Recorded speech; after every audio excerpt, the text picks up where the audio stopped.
Tapi ya itu tadi, pada akhirnya saya menyadari kebodohan saya dan akhirnya mencoba. Perlahan-lahan mencoba, berhari-hari, berminggu-minggu, berbulan-bulan saya telateni, saya coba, dan akhirnya memang benar.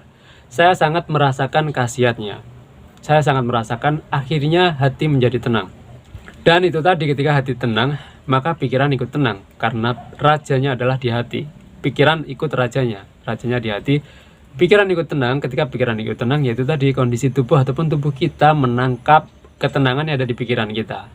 Dan itu adalah sesuatu yang positif, maka imun kita pun akan meningkat dengan Assalamualaikum warahmatullahi wabarakatuh. Ketemu lagi dengan saya, yaitu salah satu mantan penderita gangguan asam lambung, GERD, dan juga anxiety.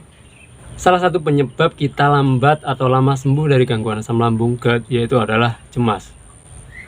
Gini, ketika kita mulai sembuh atau kita mulai membaik, tiba-tiba kita muncul cemas lagi ataupun anxiety lagi, maka cemas dan anxiety itu akan mempengaruhi asam lambung naik lagi.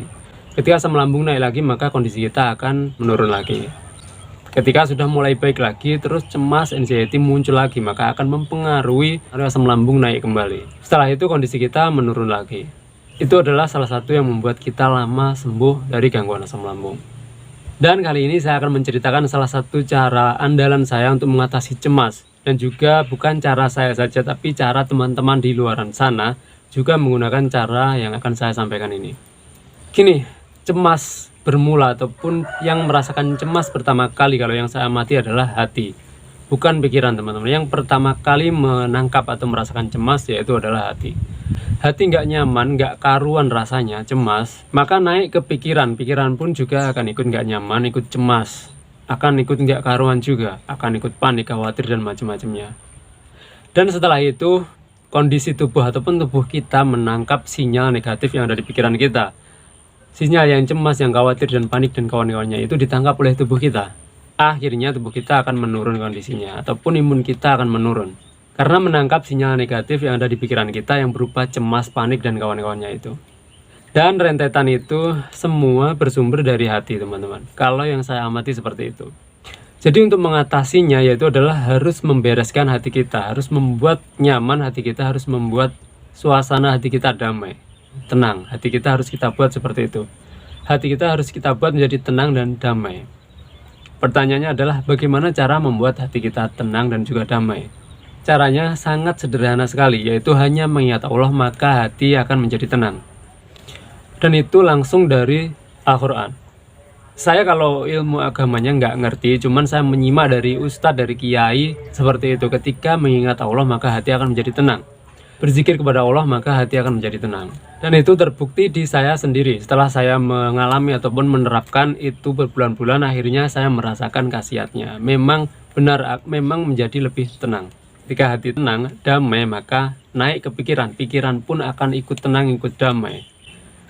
Kenapa pikiran ikut hati? Ya karena memang hati adalah rajanya. Dan pikiran akan ikut rajanya, yaitu hati. Dan kondisi tubuh ataupun tubuh kita akan ikut pikiran. Pikiran tenang, kondisinya damai, tenang, maka ya akan menangkap sinyal positif yang berupa tenang itu. Maka kondisi tubuh kita pun akan membaik juga. Imun kita akan meningkat juga. Jadi asal muasalnya ataupun yang kita atasi adalah hati kita, hati yang cemas, yang gak karuan, itu kita atasi menjadi hati yang damai, yang tenang, suasananya tenang. Itu akan rentetannya akan seperti itu. Rentetannya akhirnya imun kita akan meningkat juga. Dan itu bukan terbukti di saya sendiri, tapi terbukti di teman-teman di luaran sana juga banyak seperti itu. Buktinya mana? Buktinya ya gini, banyak komenan-komenan yang saya simak yang ada di YouTube itu sangat banyak sekali, dan isi komenannya hampir-hampir sama, kurang lebih seperti ini. Iya, itu benar, saya adalah penderita gangguan asam lambung, GERD, dan juga anxiety yang sudah bertahun-tahun. Akhirnya saya menerapkan cara itu, yaitu berzikir kepada Allah atau mengingat Allah. Dan akhirnya lama-lama gangguan asam lambung, GERD, dan juga anxiety yang saya rasakan itu berangsur membaik. Dan komenan yang modelnya seperti ini itu sangat banyak sekali. Dan bahkan mungkin teman-teman sendiri pun juga pernah membaca komenan yang seperti itu. Dan itu adalah bukti yang nyata, teman-teman. Tapi banyak juga yang menentang ataupun berkomentar membantah cara itu tidak benar. Itu juga ada. Menentang bahwa cara itu kurang tepat. Itu juga banyak, teman-teman. Biasanya yang membantah isi komenannya seperti ini. Tidak semudah itu. Tidak semudah hanya mengingat Allah ataupun berzikir kepada Allah maka anxiety kita akan beres, akan sembuh. Tidak semudah itu, karena anxiety itu sangkutan atau urusannya dengan pikiran kita sendiri. Jadi tidak semudah itu. Isi komenannya kurang lebih seperti itu, dan yang seperti itu juga lumayan banyak teman-teman. Dan saya adalah salah satu orangnya. Saya adalah orang yang dulunya juga menentang cara itu. Saya menentang bahwa hanya mengingat Allah maka hati kita akan tenang. Itu saya menentang juga teman-teman. Di dulunya saya menentang juga. Kenapa saya juga menentang? Karena pada saat dulu tidak masuk di logika saya teman-teman. Kayak nggak nyambung gitu loh. Antara hanya mengingat Allah terus anxiety kita beres ataupun membaik. Itu kayak nggak nyambung. Jadi saya juga menentangnya. Dan juga pada saat itu dulu mencobanya dan tidak merasakan khasiatnya. Kenapa dulu saya mencoba tidak merasakan khasiatnya? Ternyata karena memang saya mencobanya itu tidak serius dan tidak niat sungguh-sungguh. Dan itu hanya beberapa hari doang. Jadi saya tidak merasakan khasiatnya sama sekali. Jadi dengan bermodalkan saya mencoba dan tidak merasakan khasiatnya, dan juga bermodalkan logika saya nggak masuk ataupun nggak nyambung dengan hanya mengingat Allah maka hati tenang, itu saya nggak nyambung. Jadi saya menentang cara itu. Dan pada akhirnya saya menyadari bahwa itu adalah kebodohan saya sendiri. Gini, saya tidak membahas siapa-siapa ya teman-teman. Saya membahas diri saya sendiri.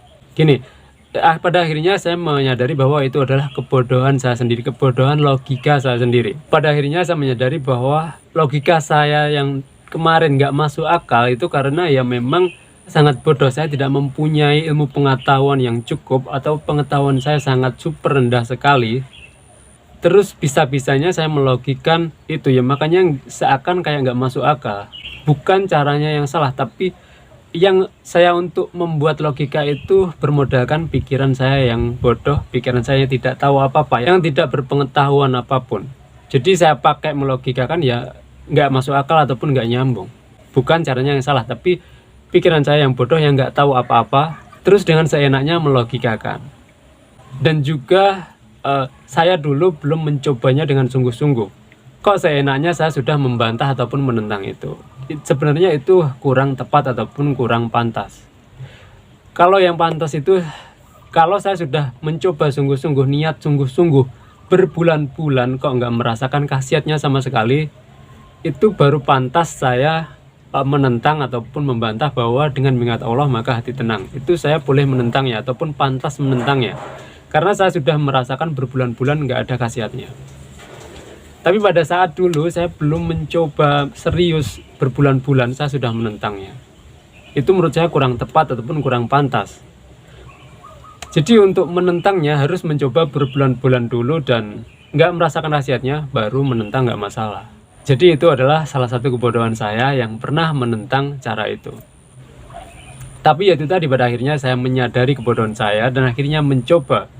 Perlahan-lahan mencoba, berhari-hari, berminggu-minggu, berbulan-bulan saya telateni, saya coba, dan akhirnya memang benar. Saya sangat merasakan khasiatnya. Saya sangat merasakan akhirnya hati menjadi tenang. Dan itu tadi, ketika hati tenang, maka pikiran ikut tenang. Karena rajanya adalah di hati. Pikiran ikut rajanya di hati.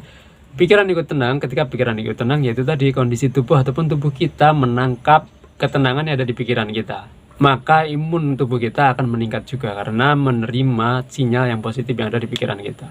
Jadi sekali lagi bahwa cara untuk mengatasi cemas yaitu adalah membuat hati kita tenang.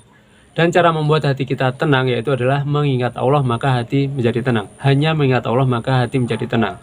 Yaitu adalah berzikir kepada Allah teman-teman. Dan itu adalah bukti nyata yang pernah saya alami seperti itu dan memang benar. Dan juga bukan saya saja yang merasakan, tapi teman-teman di luaran sana juga merasakannya seperti itu. Jadi teman-teman yang sekarang ini masih merasa cemas, teman-teman bisa mencobanya. Teman-teman rasakan sehari, 2 hari, seminggu, 2 minggu, sebulan, 2 bulan, teman-teman terus lakukan.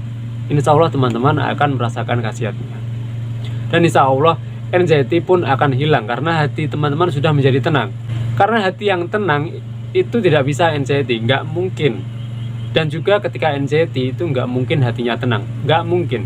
Kalau kita anxiety pasti hati kita bermasalah, kacau, nggak karuan. Tapi kalau hati kita benar maka kita nggak akan anxiety.